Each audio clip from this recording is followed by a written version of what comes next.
Y damos lectura a la palabra del Señor.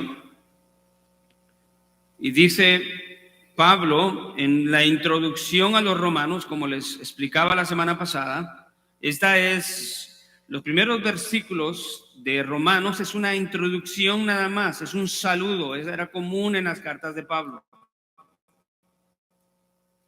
Y lo que él está haciendo acá es estar introduciendo un saludo, pero al mismo tiempo está introduciendo el mensaje que él va a tratar a través de toda la epístola. Y él se extiende en esta introducción. Es la introducción más grande de todas sus epístolas, con 93 palabras.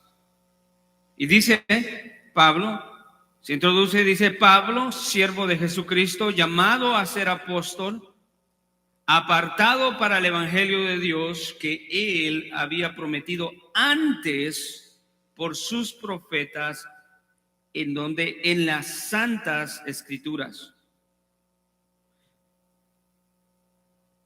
Pero ese evangelio se trata de una persona.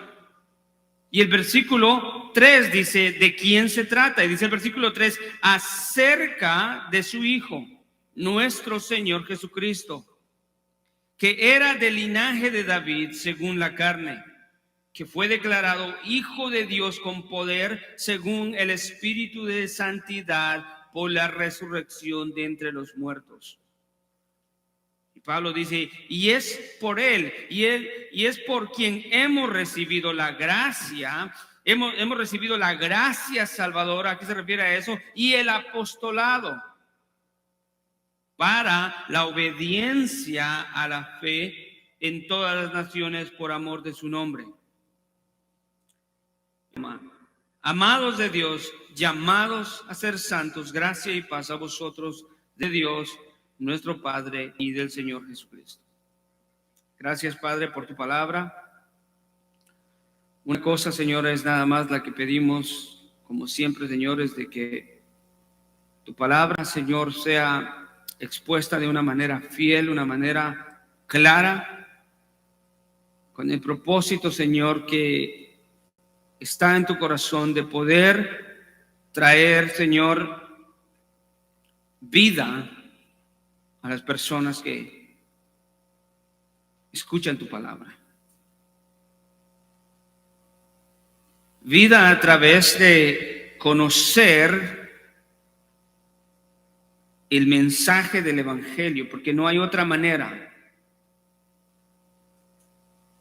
No hay otra manera de cómo poder ser salvo, si no es solamente a través de conocer el evangelio y proceder en fe y en arrepentimiento, creyendo en la suficiencia del sacrificio de Cristo en la cruz que pagó por nuestros pecados.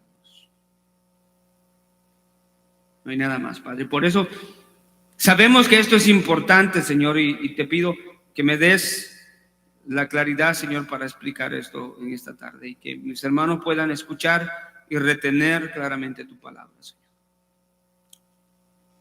En el nombre de tu Hijo amado Jesucristo, damos gracias. Amén. Amén. El mensaje de hoy lo he titulado El origen y la fuente del evangelio. El origen y el contenido del evangelio. Y esto es parte de del sermón de la semana pasada, en donde hablábamos de que Dios ha llamado a hombres para proclamar la obediencia de su evangelio. Porque hablábamos que este evangelio, voy a tratar de dar un contexto de la semana pasada. Este evangelio es el evangelio de Dios. Pablo, como ministro del evangelio, fue llamado por Dios, y Pablo conocía bien ese llamamiento. Él sabía muy bien que esto no era una obra humana, un proyecto humano, como un llamamiento divino. Y vimos que la forma en la que Pablo miraba ese llamamiento era de tal manera que el negarse era imposible. Él dice, pues Él me escogió, Él me apartó desde antes de yo nacer.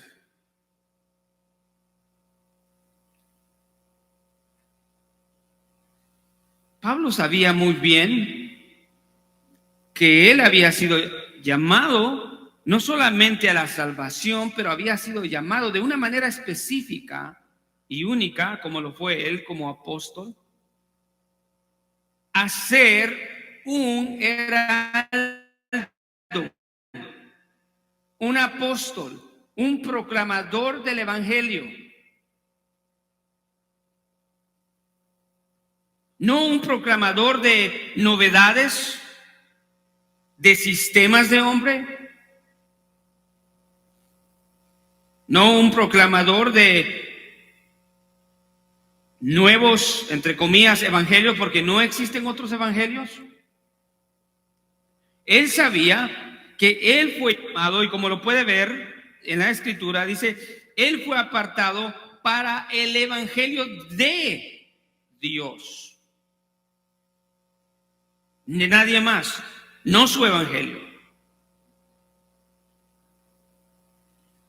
Esto nos debe de dar una pauta, como decíamos la otra vez, de meditar que lo que hacemos en la iglesia domingo a domingo no es una obra meramente humana, no es un proyecto preparado en una oficina con hombres reuniéndose y decir vamos a hacer esto y vamos a emprender una iglesia.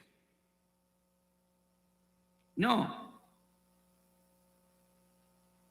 Pablo dice que el evangelio es de Dios, no de hombres. Él tenía muy claro eso. Él no fue llamado a ser apóstol para inventar cosas. Él simplemente fue llamado a proclamar el evangelio que él recibió. Y él tenía un compromiso con ese evangelio. Él tenía un compromiso y él decía, pues para mí el vivir es Cristo y el morir es ganancia. Wow, esas son palabras de convicción. Para mí el vivir es Cristo y el morir es obtener más de lo que puedo tener aún acá en este mundo. ¿Por qué? Pablo entendía muy bien las implicaciones del evangelio recibido en la persona. No se trata de este mundo. El evangelio trata con asuntos de la eternidad. El evangelio tiene una relevancia eterna.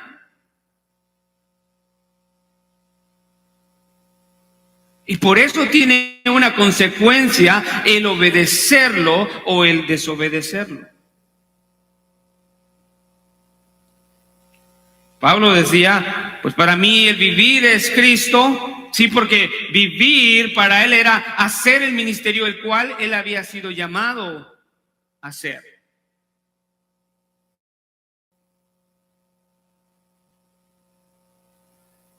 Pero el morir es ganancia, porque iba a estar en la presencia de su Creador y su Salvador. Él dijo también, y aún yo estimo como pérdida todas las cosas en vista al incomparable valor de conocer a Cristo Jesús. Incomparable, el incomparable valor. Y ese valor se encuentra en la persona de Jesús. Él es incomparable. No hay nada que se asemeje a Él. No hay nadie que tenga el valor como Él tiene. Y no hay nadie que pueda hacer Él hizo en la cruz del Calvario por viles pecadores.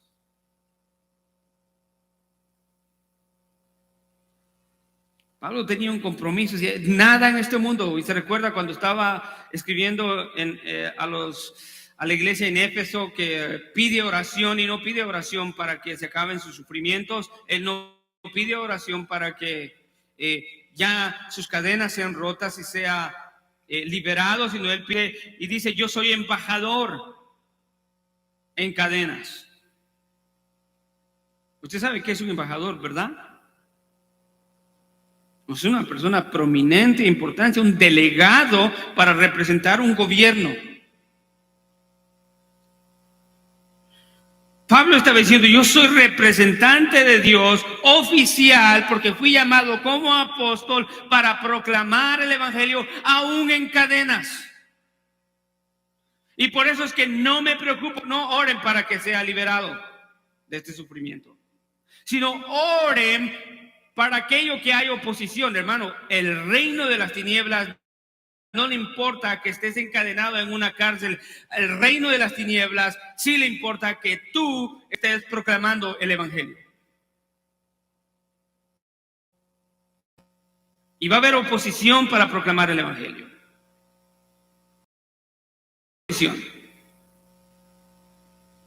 Y esa es la razón que llega a muchas personas, porque hay oposición para el evangelio. No todos quieren el evangelio.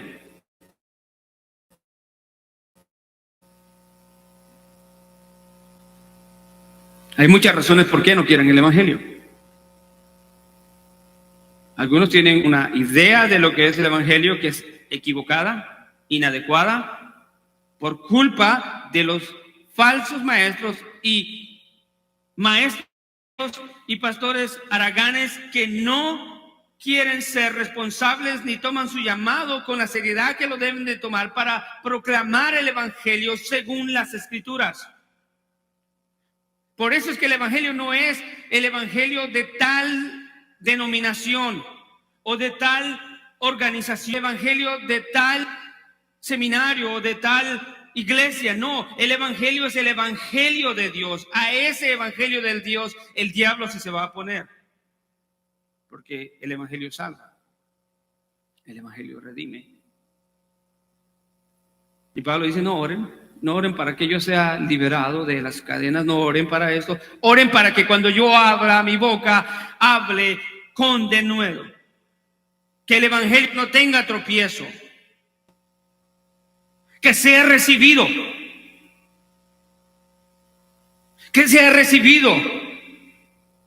Ahí en esa idea y en esa oración del corazón de Pablo está la idea que Dios aún sigue redimiendo pecadores a través de su evangelio. Y por eso a Pablo le importa eso.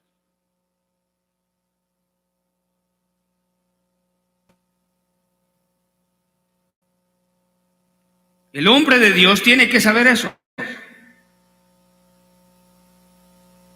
Decíamos, Pablo fue llamado por Dios para el evangelio de Dios. Él no fue llamado por hombres para otro evangelio o un evangelio creado.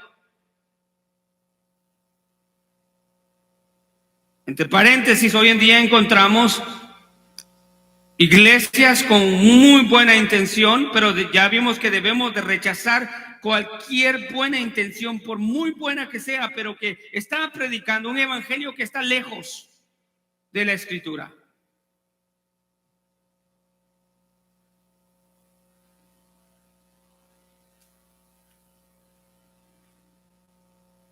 Hermanos, la crisis de hoy en día en cuanto a las iglesias y los creyentes, a los cristianos, la mayoría no pueden articular ni siquiera el evangelio. No saben qué es el evangelio. Y no estoy hablando de articularlo de una manera intelectual o de una manera impresionante, sino articularlo en el sentido de que no lo entienden. No entienden lo que la Biblia dice del evangelio.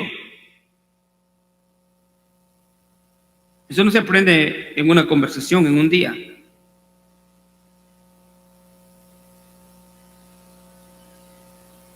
Eso se aprende escuchando, sentándose escuchando la palabra de Dios fielmente expuesta por hombres que saben que no es su evangelio, sino es el evangelio de Dios. Y por ahí tenemos que empezar. La culpabilidad no solamente está en los líderes, sino en aquellos que aceptan un evangelio que no es de Dios. Que están contentos con sus reuniones sociales domingo a domingo, siendo entretenidos, siendo adormecidos espiritualmente y siendo enseñados, escuche, cosas innumerables, pero nada del evangelio. Nada que les hable de su condición pecaminosa.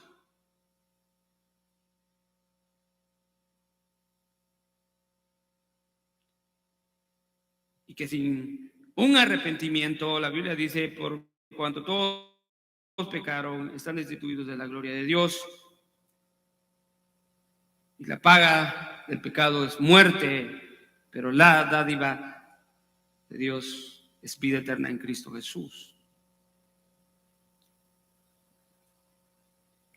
Esa es la crisis más grande, que no se entiende el evangelio, no lo pueden articular, hermano. Es suficiente hacerle una pregunta a una persona y preguntarle, explícame el evangelio, no con el hecho de hacerle una prueba o un examen, pero es que este conocimiento del evangelio es lo que salva. Y la persona no puede articular el evangelio. Dicen elementos verdaderos desconectados o torcidos y no entienden la obra del evangelio. Pero por mínimo debemos de empezar entendiendo que el evangelio no es de hombres, es de Dios.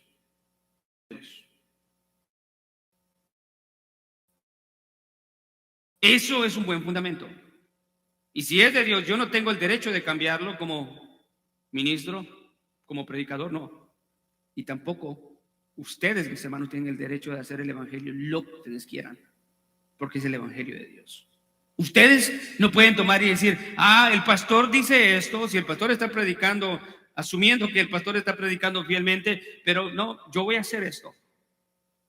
El pastor me dice que la Biblia me dice que esto es la vida cristiana, pero yo voy a hacer esto. Usted no tiene el derecho de hacer eso. No porque esté violando lo que el pastor dice, sino que está violando directamente las escrituras.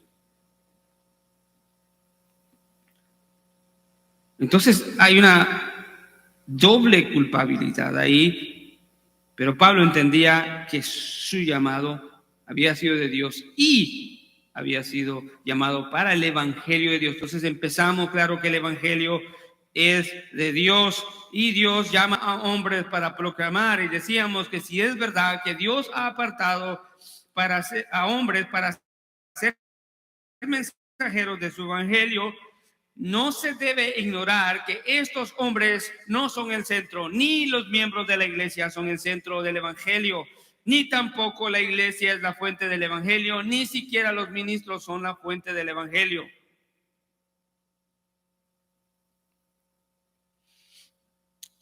Al igual que Pablo, los que han sido llamados por gracia divina hoy son llamados a proclamar el evangelio. Estos son siervos fieles, mensajeros fieles y nada más, si entienden el origen del evangelio. Y el origen del evangelio es Dios. No es el pastor, no es que el pastor agarra una idea novedosa, como vimos, esto no es novedoso. Este evangelio ya ha sido proclamado, anunciado previamente por los profetas de Dios en las escrituras.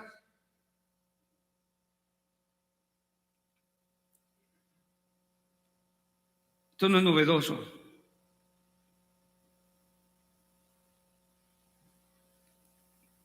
Los hombres de Dios deben de saber el origen y el contenido del evangelio.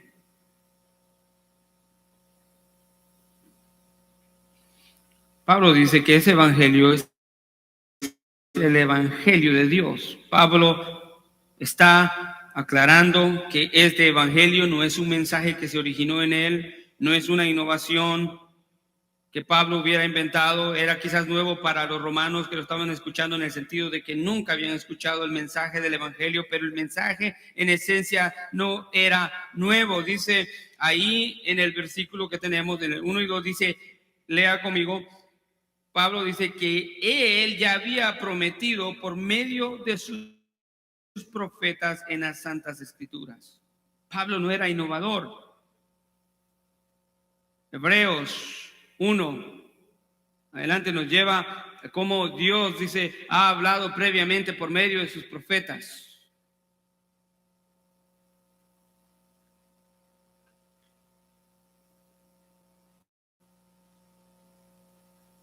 Otra de las características del evangelio para verificar que el evangelio es de Dios es esa.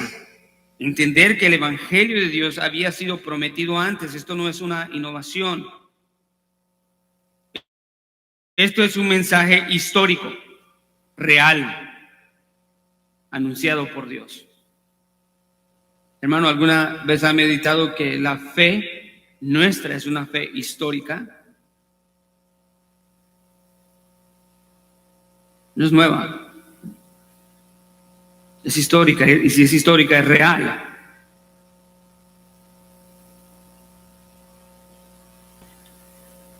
Pero esta es una verificación de que Dios ha prometido este evangelio antes.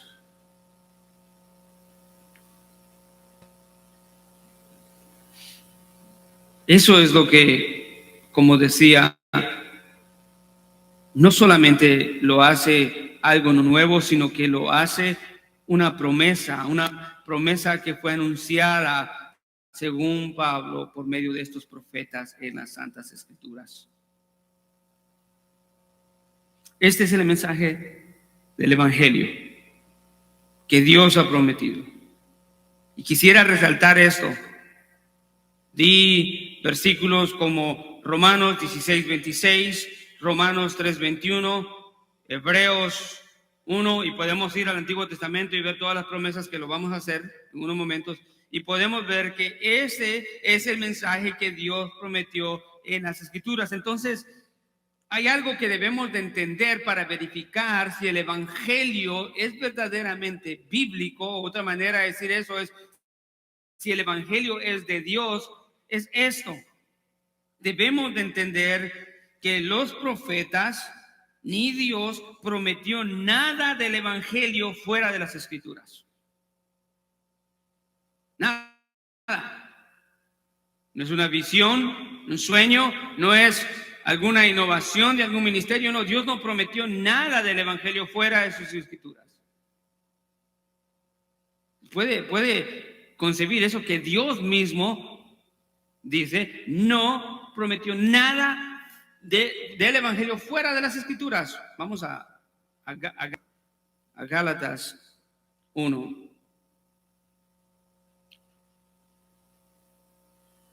Y versículo 6. ¿Tiene? Hablo aquí, hablando, dice, me maravillo de que tan pronto hayáis abandonado al que os llamó por la gracia de Cristo para seguir un evangelio diferente, que en realidad no es otro evangelio, solo que hay algunos que os perturban y os quieren pervertir el evangelio de Cristo. Pero si aún nosotros o un ángel del cielo os anuncia otro evangelio contrario al que hemos anunciado, sea anatema. O sea, no puede bajar, no puede haber la idea, hermano, de que me aparezca una visión al hermano Eduardo hoy y me diga, mira, esta es la nueva revelación del evangelio. No.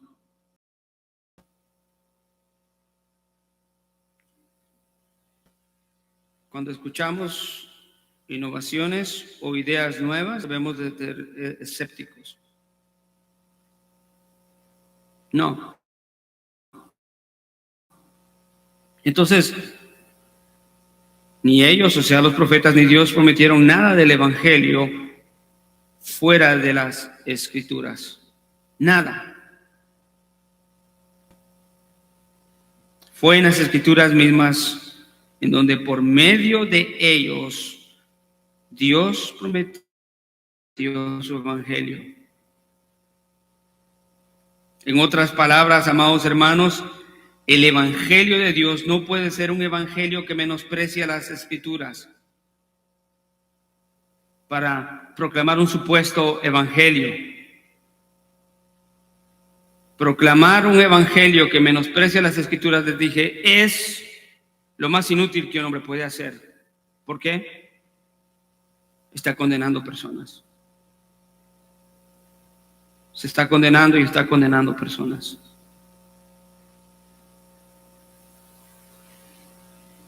No hay otro evangelio.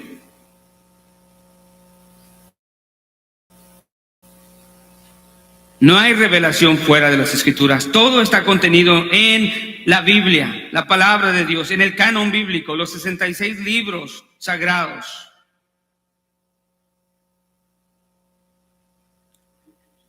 Entonces, el origen del evangelio es de Dios. Es Dios quien originó el evangelio. ¿Y lo encontramos en dónde?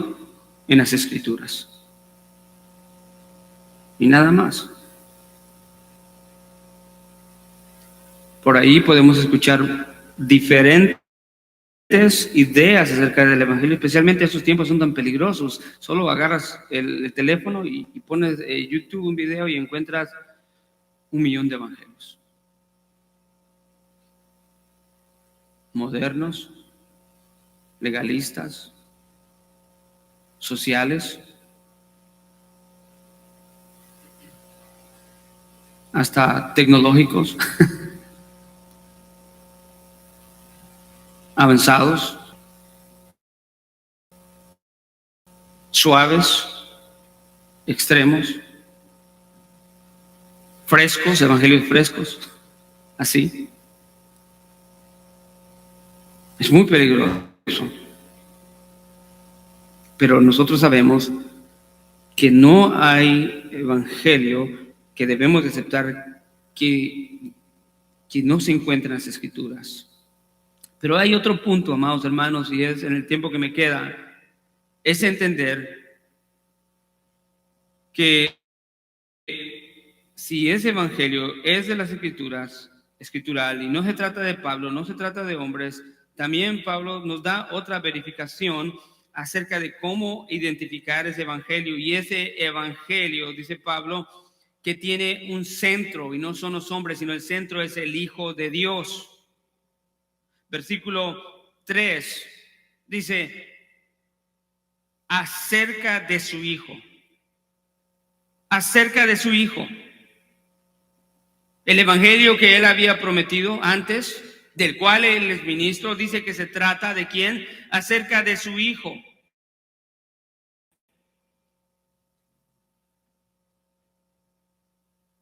El Hijo de Dios, quien de acuerdo a Pablo nació de la descendencia de David según la carne.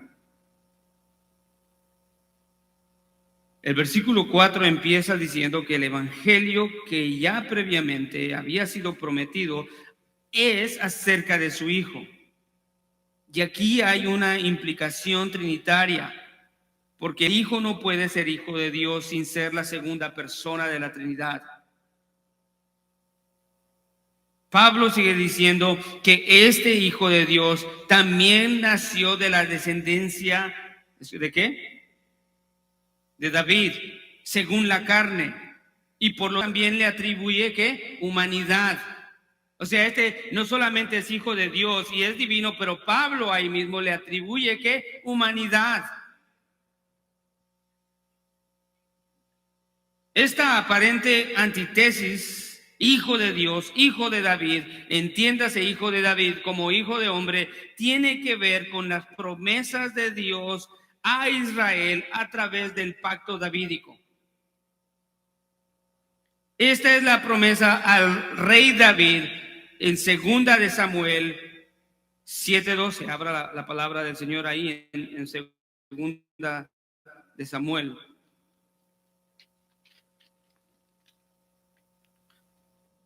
Segunda de Samuel 7:12 en adelante.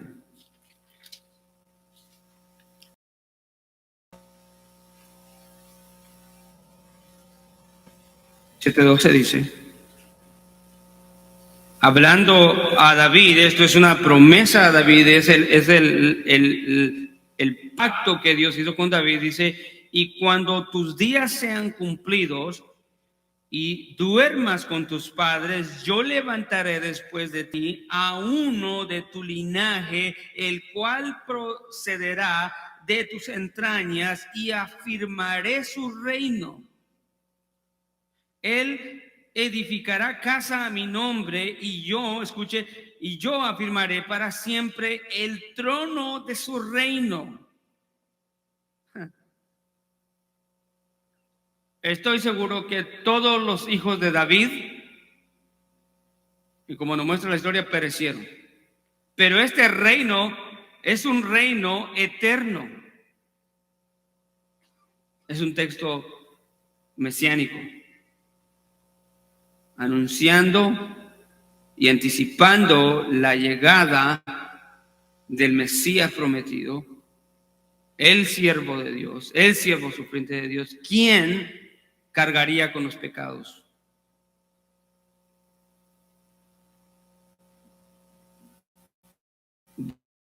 Del hombre. Versículo 14 dice, yo le seré a él por padre y él me será ¿qué? Mi por hijo.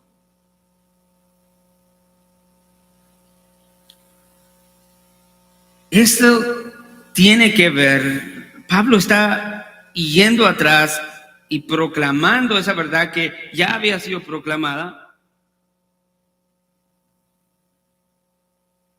Isaías, vaya conmigo, Isaías 9, 6, 7.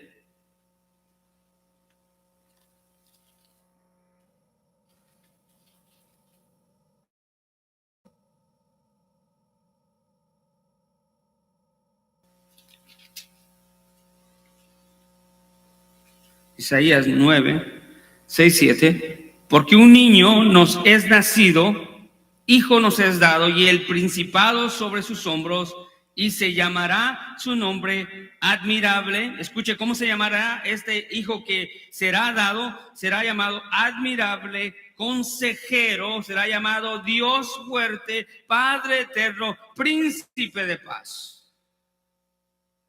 No era un simple hombre, porque ni un hombre simple no se le pueden dar esos títulos.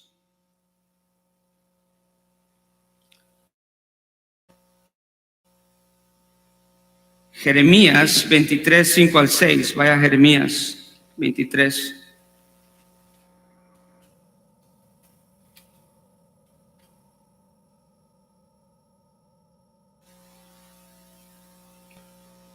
He aquí, vienen días, dice Jehová, en que levantaré a David renuevo justo, y reinará como rey, el cual será dichoso y hará juicio y justicia en la tierra. Uno más, Ezequiel 34, 23 al 24.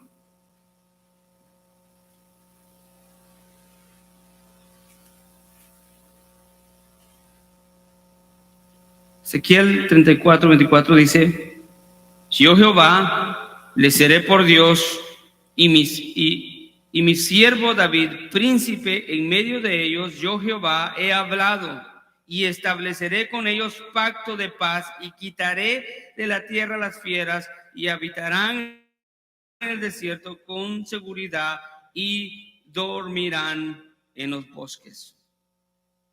Otro texto mesiánico,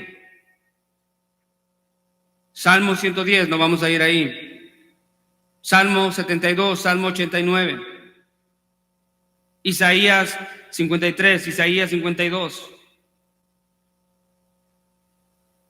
Génesis 3:15. Entonces, Pablo está diciendo aquí en Romanos que este evangelio que Dios ya había prometido antes por sus profetas se trata acerca del Mesías, el Hijo de Dios. Pablo entendía que esa promesa había dado su cumplimiento en la persona de quien ahora él reconoce como su Señor y su Salvador, y quien lo llamó a ser apóstol para proclamar su evangelio. Un comentarista, Peterson David, dice: el cumplimiento de esa esperanza en Jesús era fundamental para el evangelio que predicaba Pablo. Era fundamental, el Hijo de Dios encarnado. Esto fue de acuerdo con la esperanza prometida por Dios a su pueblo Israel por medio de los profetas en las Santas Escrituras. Es importante el origen del evangelio, pero es importante de quién se trata el evangelio. Pero hoy en día el evangelio no se trata de la persona de Jesús, quien ha sido prometida a través de toda la Escritura, sino se trata de la persona individual, del creyente individual. Y se ha reducido el evangelio a algo. Dios tiene soluciones para las necesidades de tu vida, y eso es verdad, pero el evangelio no se trata de eso.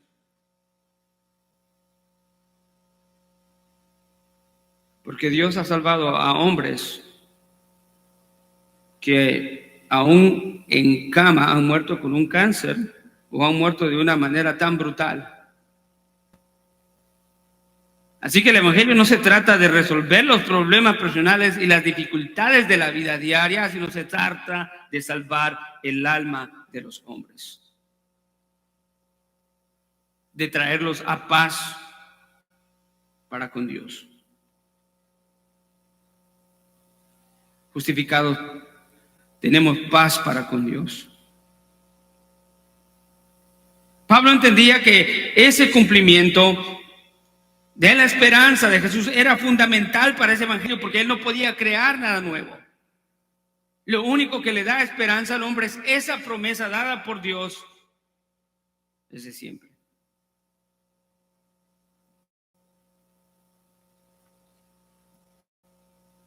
Esta promesa solo pudo ser posible, amados hermanos, a través del milagro de la encarnación. Imagine eso. El milagro de la encarnación, que se trata de Dios hecho hombre. Emmanuel, Dios con nosotros. Podemos concebir esa idea de que Dios se hizo como uno de nosotros para habitar en medio de nosotros.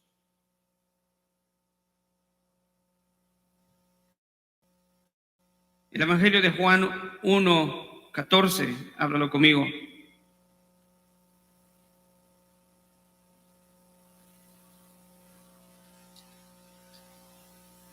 Hablando de Jesús, y dice: y el Verbo se hizo carne y habitó entre nosotros, y vimos su gloria, gloria como la del unigénito del Padre, lleno de gracia y de verdad. Pero Pablo sigue diciendo que este que nació poder conforme al Espíritu de Santo, y asegura y enfatiza y dice: nuestro Señor Jesucristo, en Romanos 1:4. ¿Cómo debemos entender esto? ¿Qué quiere decir? ¿Quiere decir que Jesús fue declarado Hijo de Dios solo después de la resurrección? Una herejía conocida como el adopcionismo, que la hemos estado viendo en la doctrina de la Trinidad. Esta herejía del segundo y tercer siglo creía eso. Un comentarista resume esa creencia de la siguiente manera: Dice, ellos decían o creen, hubo un tiempo cuando Jesús no era el Hijo de Dios. Dicen, la filiación divina no es algo que Jesús había poseído para siempre, sino algo que logró en el transcurso de su vida. Pero nuestro texto en Romanos no enseña eso. Romanos 1, 3 al 4. Jesucristo no obtuvo ese título de Hijo de Dios porque Él ha sido siempre existido eternamente en la comunión de la Trinidad eternamente. Dios es uno en tres personas y siempre ha existido así, nunca ha habido una separación. Así que esto era una herejía que decía que Jesús fue levantado, escuche, a ese título. Romanos 3 al 4 no enseña eso. Y una vez más, el comentarista Peterson David dice lo siguiente. Escuche, la secuencia sugiere la encarnación del Hijo preexistente, aquel que ya existía. Se lo repito una vez más. La secuencia sugiere la encarnación del Hijo preexistente. Y sigue diciendo él, la transición del versículo 3 al versículo 4 no es de un Mesías humano a un Hijo de Dios divino. Eso sería adopcionismo. O sea, la idea es, el Hijo de Dios, Jesucristo, no es Dios rebajado ni tampoco un hombre exaltado a la divinidad, sino la doctrina es Dios encarnado. Aquí nos habla también de la doble naturaleza de Cristo. Plenamente Dios y plenamente divino. Y si eso es verdad, el Evangelio importa. Porque tenemos que entender quién fue el que murió en la cruz del Calvario por nuestros pecados. No simple y sencillamente es una excusa para reunirnos domingo a domingo y hacer lo que queramos del Evangelio. No. La persona que murió ahí es el Hijo de Dios, Dios encarnado. Y por lo tanto, sigo con la cita de Peterson y dice, ahí no vemos a un Mesías humano o un hijo, a un Mesías humano, a un Hijo de Dios divino, sino lo que vemos es al Hijo como Mesías, al Hijo como Mesías y Señor poderoso reinante.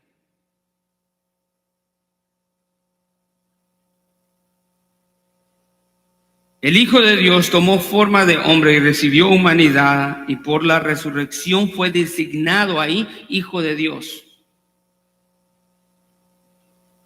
No recibió su título, sino ahí fue designado Hijo de Dios. Lo que no era visible para la realidad de los ojos del hombre, que estaba velada por causa del pecado, en la vida de Jesús vino a ser claramente entendido cuando el Padre le levantó de entre los muertos. En otras palabras, todo lo que no creían de Jesús y lo que pensaban que no era realidad de Jesús, Dios lo selló, y a la hora de levantarlo de la cruz, Dios proclamó que este era su Hijo. Mateo 27, en la narración de la crucifixión, hubo un centurión que al final de la resurrección, cuando después del terremoto y de la resurrección de los muertos, se quedó viendo a Jesús y dijo, verdaderamente este era el Hijo de Dios. Hay algo con respecto a la crucifixión y a la resurrección del Hijo de Dios que proclama una verdad eterna. Lo que estaba velado para el hombre ahora se reveló a través de la resurrección del Hijo de Dios de entre los muertos, y quedó establecido que este es el Hijo de Dios. Y de eso se trata el Evangelio. Nuestra salvación no está basada en una excusa inventada por hombres. Nuestra salvación está fundamentada firmemente por la obra que hizo Dios por su Hijo en la cruz del Calvario, en donde pagó por nuestros pecados, en donde Él nos reemplazó y recibió el castigo y cargó con nuestros pecados. Y nos libró de la muerte y de la condenación eterna. De eso se trata el Evangelio. No se trata de cantar cantos bonitos y resultar cada servicio con innovaciones nuevas, luces y humo y globos yendo por todos lados. Sino se trata de sus hijos humillados y reconociendo que estamos aquí con la única razón de adorar a aquel que nos salvó de la muerte y de la condenación eterna. No estamos adorando a un hombre creado por los humanos. No estamos adorando a un hombre levantado de la humanidad hacia la divinidad, sino estamos adorando al eterno Dios encarnado.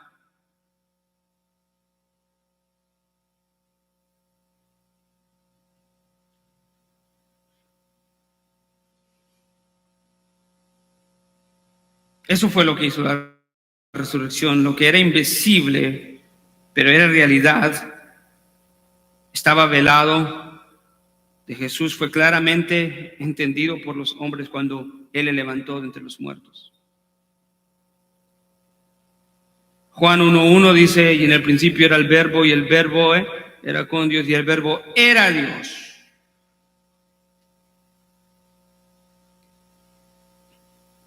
Juan 17:5, vamos a Juan 17:5 y voy a irme, tengo unos 10 minutos todavía, voy a tratar de cubrir lo que tengo. Juan 17:5.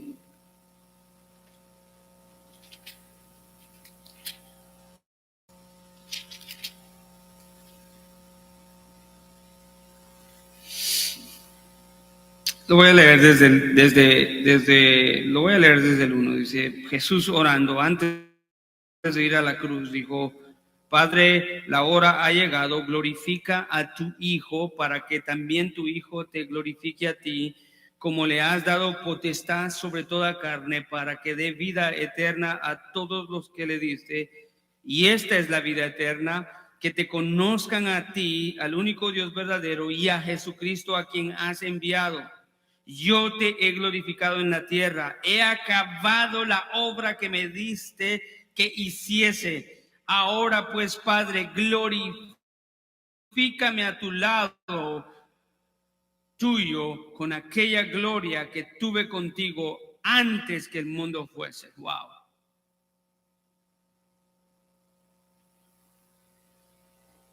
Padre, glorifícame con aquella gloria que tuve contigo antes de que el mundo fuese.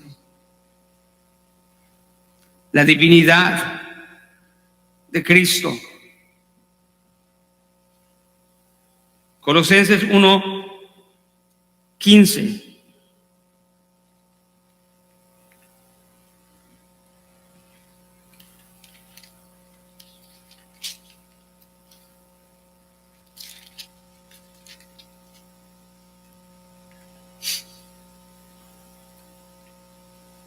¿Lo tiene?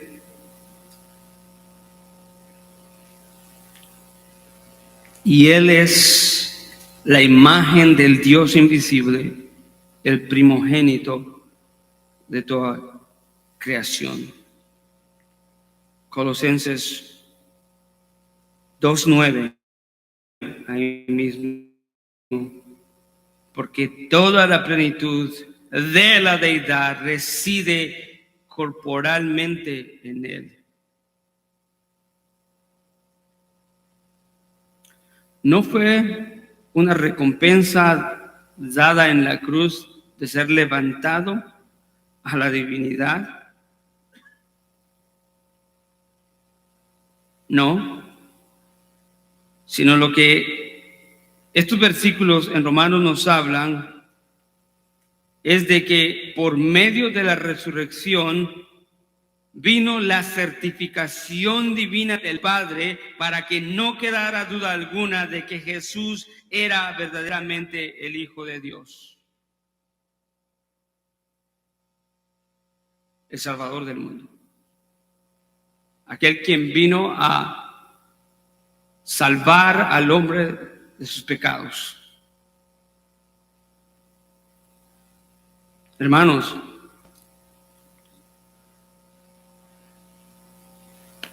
debemos de tomar dos aplicaciones, por lo menos a nuestra vida, de este sermón.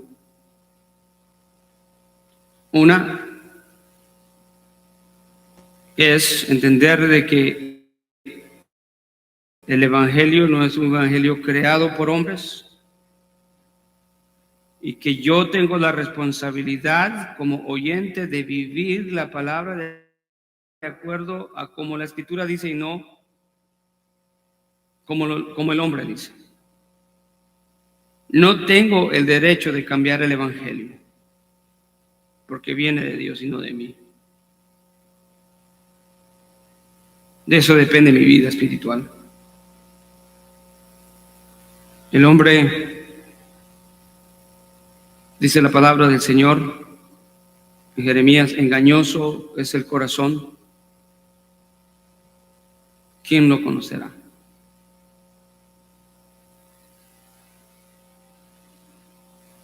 Solamente Dios.